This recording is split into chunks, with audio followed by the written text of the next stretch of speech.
নমস্কার বন্ধুরা, issue story স্টুডিওতে আপনাদের স্বাগত জানাচ্ছি।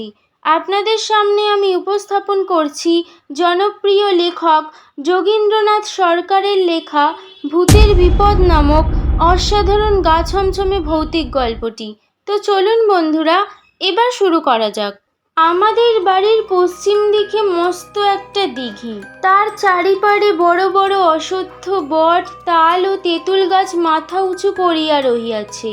ইহাদের মধ্যে দক্ষিণ পশ্চিম কোণের তেঁতুল গাছটার মতো অত বড় গাছ আমি আর কোথাও দেখি নাই। উহা যেমন উঁচু তেমনই ঝাঁকড়া। লোকে বলে গাছ নয়, ভূতের বৈঠকখানা। প্রতি রাতে আশেপাশের চারদিক হইতে দলে দলে ভূত আসিয়া উহাতে জড়ো হয় এবং নাচ গান আমোদ আহ্লাদে সারা রাত কাটাইয়া ভোরের বেলায় যে যার বাসায় ফিরিয়া যায়। অন্ধকার রাত্রিরে সেই তেঁতুল গাছে ভূতের বাজার বসে বলিলেই হয়। বিশেষত কালী পূজায় তাহাদের উপদ্রব ভয়ানক বাড়িয়া যায়। তখন খুব সাহসী লোকও গাছটা ত্রিসীমানায় ঘেঁষিতে চায় না। একবার গ্রামের একটি দুষ্টু ছেলে নাকি কালী পূজার দিন তেঁতুলতলায় গিয়ে ভূতের হাতে মারা পড়িয়াছিল। ছেলেবেলা হইতে শুনিতে শুনিতে আমার মনে এমন একটা ভয় দাঁড়াইয়া গিয়াছে যে এখনো দিনের বেলাতেও সেই গাছের নিকট দিয়া যাইতে হইলে ভয়ে বুক ধড়পড় করিতে থাকে। আমাদের গ্রামে অতুল নামে একটি ছেলে ছিল। ভূতের কথা উঠতেই সে হাসিয়া উড়াইয়া দিত, বলিত ওসব গাঁজাখুরি। গণেশ ও গোপাল নামে দুটি বন্ধু ছিল। তাহারা কিন্তু প্রাণ গেলেও গাছটার দিকে যাইতে চাহিত না। এই তিন বন্ধুর মধ্যে ভূতের কথা লইয়া প্রায়ই মহাতর্ক উপস্থিত হইত এবং অতুলের সহিত এ বিষয়ে তর্ক করা বৃথা জানিয়াও গণেশ ও গোপাল কতবার ৩-৪ ঘণ্টা ধরিয়া তর্ক করিয়াছে, কতবার বিশেষ বিশেষ প্রমাণও দিয়াছে, কিন্তু কিছুতেই ভূতের অস্তিত্বে বিশ্বাস করাইতে পারে নাই। একদিন এইরূপ তর্ক করিতে করিতে অতুল বলিল, আচ্ছা, কালী পূজা তো আসছে, এই সুযোগে ভূতের সঙ্গে আমার পরিচয় করিয়ে দিও। যদি সত্যি সত্যি ভূত দেখাতে পারো আমি 50 টাকা দেব, কিন্তু যদি না পারো তবে ৩ সত্যি করো যে আর কখনো ভূতের কথা নিয়ে মিছামিছি তর্ক করবে না। অতুলের কথা শুনিয়া গণেশ বলিল, বেশ কথা, এবার তোমাকে নিশ্চয়ই ভূত দেখাবো, তখন মজা টের পাবে। গোপাল বলিল, আমি কিন্তু ভাই আগেই বলে রাখছি, যদি কোনো বিপদ আপদ ঘটে তখন আমাকে দোষী করতে পারবে না। অতুল বলিল, তোমাদের কোনো ভয় নেই, আমার দোলনা বন্দুক ও তলোয়ারখানা সঙ্গে রাখবো, তারপর বুঝবো ভূতের কেমন সাহস। পরদিন গ্রামময় রাষ্ট্র হইল যে দত্তদের অতুল কালী পূজার রাত্রিরে একাকী সেই তেঁতুল তলায় যাইবে। তাহা শুনিয়া কেহ কেহ বিশ্বাস করিল না, কেহ কেহ বা তাহাতে এমন ভয়ঙ্কর কার্য হইতে থামাইবার জন্য চেষ্টা করিতে লাগিল। কিন্তু অতুল বেজাই একগুঁয়ে। সে মনে মনে যাহা করিবে বলে স্থির করে, কাহারও সাধ্য নেই যে তাহাকে বাধা দেয়। অবশেষে কালী পূজার রাত্রি আসিল।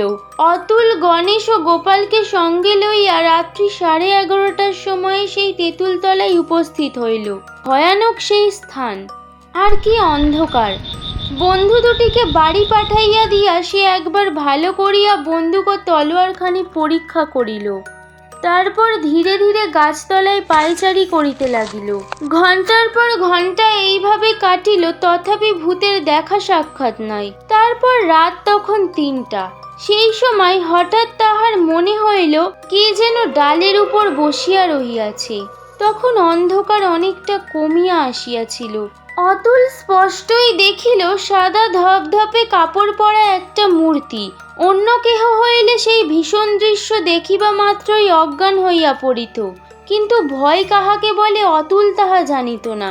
সে গম্ভীর কণ্ঠে জিজ্ঞাসা করিল, কে ওখানে? শিগগির বল, তা না হলে একটি গুলি ছুড়ব। অতুলের কথায় ভয় পাওয়া দূরে থাক, বোধ হইল যেন মূর্তিটি নামিয়া আসিতেছে। তখন বন্দুক উঠাইয়া অতুল গুলি ছুড়িল, কিন্তু তাহাতেও ভ্রুক্ষেপ না করিয়া সেই মূর্তি আরো খানিক নামিয়া আসিল।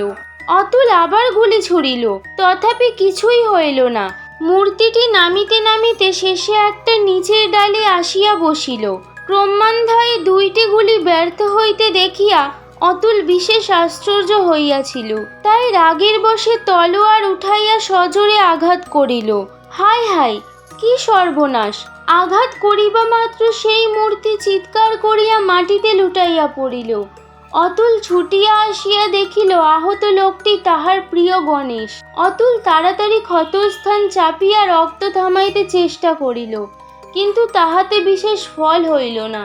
অতুলকে গাছতলায় রাখিয়া গণেশ ও গোপাল বাড়ির দিকে গিয়াছিল, কিন্তু বাড়িতে গিয়া তাহারা অন্য দিক দিয়া আবার সেই স্থানেই ফিরিয়া আসিয়াছিল।